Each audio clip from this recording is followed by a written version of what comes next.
Would you all please be seated?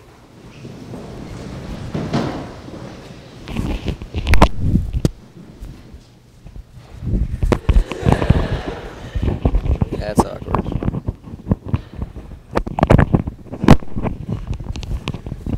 Why was the mushroom invited to the party? Because he was a fun guy. Good morning, teachers, family, anyone else watching through YouTube, and a wise man would call the rest of you carnies, David Zukonik. I am here today to talk to you for the next 10 minutes about something that every single person in this chapel is good at. Well, probably the best at. But I know you're probably thinking, wow, 10 minutes is a long time. But every Wednesday speech is about 10 minutes, so it's not that long. Besides, with such a beautiful voice as mine, you'll hope it was longer. Realistically, though, you might be wondering, Kevin, how can each one of us be the best at something? And I would say you're getting too competitive and you need to calm down. The reason you can all be the best at it is because this thing I'm talking about is the ability to be yourself. No one else in history could do this better than you because no one else is you. This sometimes takes an extreme amount of courage or perseverance. But my speech isn't on those topics because someone else will do that, and I wouldn't want to be anyone else. American actress and singer Judy Garland, who played Dorothy in The Wizard of Oz, kind of a famous play, once said, "Always be a first-rate version of yourself instead of a second-rate version of someone else." And I couldn't agree more with my friend Judy. If we are all born differently, then why are so many people constantly being drawn towards being the same? I'm not saying people shouldn't be treated as equals. I fully agree and support with that. However, we should not always try and act or think the same.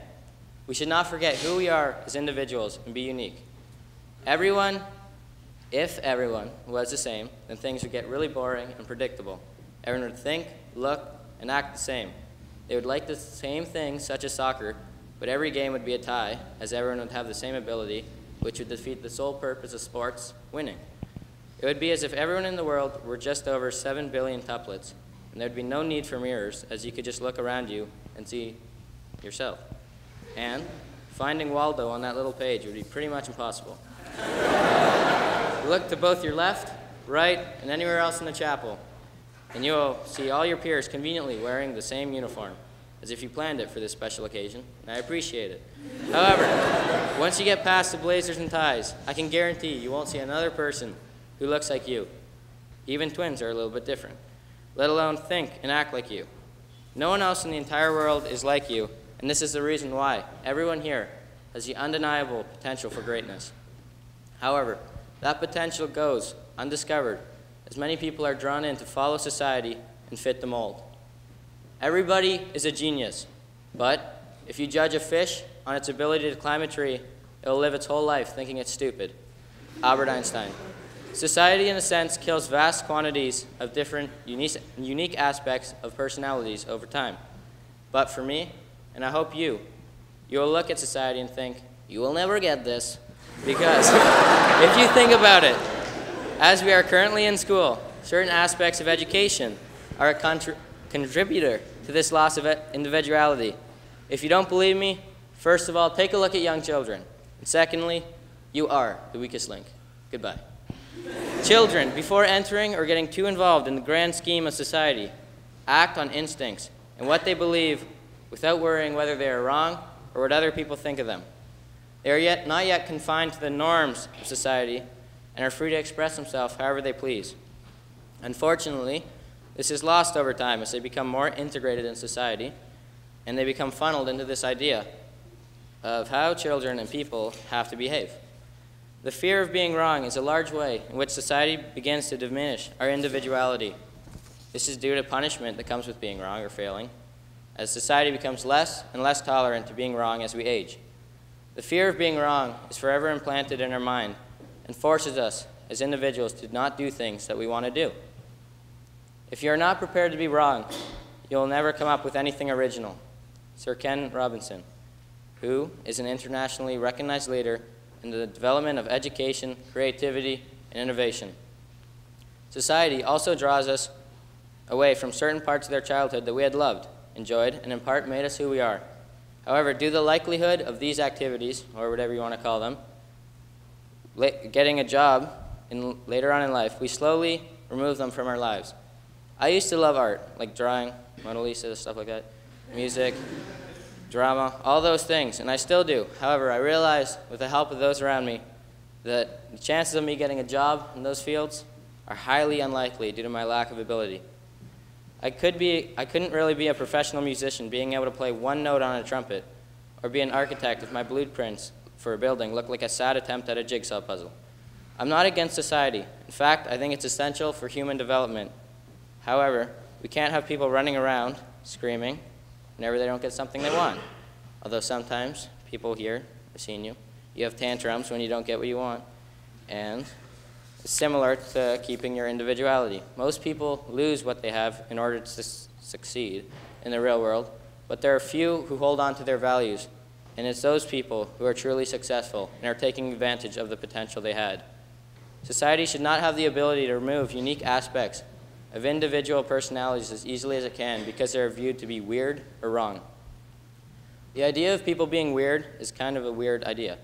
The word weird is defined as involving or suggesting the supernatural or as just fantastic. So why are people who are weird frowned upon? Because normally being described as fantastic is a good thing, I would think. But sometimes it's not. Basically, every revolutionary person in the world was successful due to the fact that they were weird and thought differently. If everyone was the same, had the same mindset, there'd be no new ideas because everyone is following the same footsteps along the same path. Albert Einstein, Steve Jobs, the Wright brothers, Kevin MacArthur, were all famous due to and successful due to their ability to think differently. In fact, Apple, you may have heard of it before. Steve Jobs helped create it, and for those of you who didn't know, it had the slogan, "Think Different," for a number of years. Another great example of this success in relation to our centennial year is during the Great War, in which many of our illustrious Applebeans, such as head prefect Aubrey Turquan, served our country with great honor. However, the man I'm using as an outstanding example of this is 1st Canadian Division Commander Arthur Currie during the Battle of Vimy Ridge in 1917. The French had tried for months and months, probably a few days, minutes, hours, to capture the ridge from Germany with relatively zero success and suffering 150,000 casualties. The British had also tried to seize the ridge, again with little success. However, thanks to new tactics developed by Arthur Currie, such as the creeping barrage as well as taking time to train each individual troop, we were able to be victorious in 3 days. Sorry, Leo. Where do you see yourself in 5, 10 years from now? Are you going to be that average, everyday lawyer, doctor, scientist? Or are you going to be the Steve Jobs or Albert Einstein doing what you love? Will you be the person who went in a certain field because all your friends did it and it's an easy way to make money? Or will you pursue your dream and do what you love? Life is short and you only live once, so you might as well enjoy it and live the life that's right for you and no one else. Do what you like and like what you do. You'll find infinitely more happiness than if you're doing something for money or because it's a popular thing to do. Not everyone is cut out to be that professional athlete who scores a game-winning shot, or that rich business person who can buy houses all over the world, or the singer who has an angelic voice and is able to sing about her favorite day of the week with only positive feedback. But everyone is cut out for something. You'll never know what that something is if you try and hide who you are because you feel others won't approve of the real you.